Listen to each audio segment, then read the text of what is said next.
All right, so this is my second part of the week 1 videos. And this I will be dealing with problem 22.35. And I just chose this problem because it covers, stoichiometry with respect to what we've been already discussing in regards to charge. And I just found that it's an interesting mix. So in this problem, we are told that pennies today are copper covered zinc, but older pennies are 3.1 grams of solid copper. So using this information, this problem is split up into two parts. In the first part, we're going to try and find the total positive charge in a solid copper penny that is electrically neutral. And for the second part, we're trying to find the total negative charge in a solid copper penny that is also electrically neutral. So this first part of the problem kind of has to deal with some stoichiometry.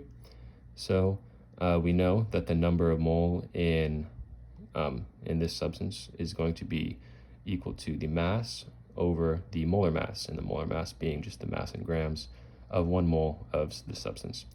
So to get the number of mole, we're going to divide this mass of this old solid copper penny, which is 3.1 grams, over the molar mass, which is 63.5 grams per mole.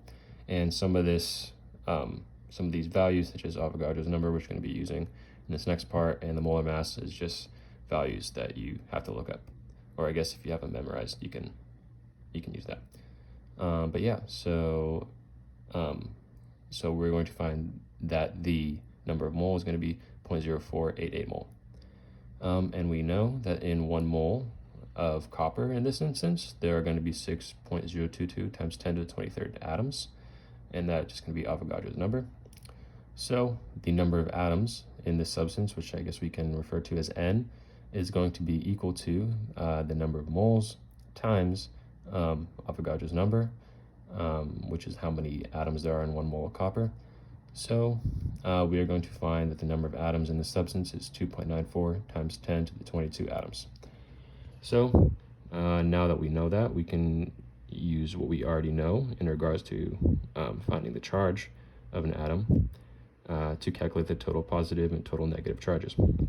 And also something that just some background information that we have to know is that there are 29 protons and 29 electrons in 1 atom of copper, and we were told that this is electrically neutral, so those numbers would make sense. So we are going to get the charge, we're going to multiply the number, in this case for the positive charge, the number of protons, by the number of atoms, which we found earlier to be 2.94 times 10 to the 22 atoms, times E, and in this case that's going to be the charge of 1 proton, which is going to be 1.6 times 10 to the negative 19 coulombs. So that Q positive, or the total positive charge, that value is going to be 1.36 times 10 to the 5th coulombs, and that total negative charge is just going to be the negative value of that number.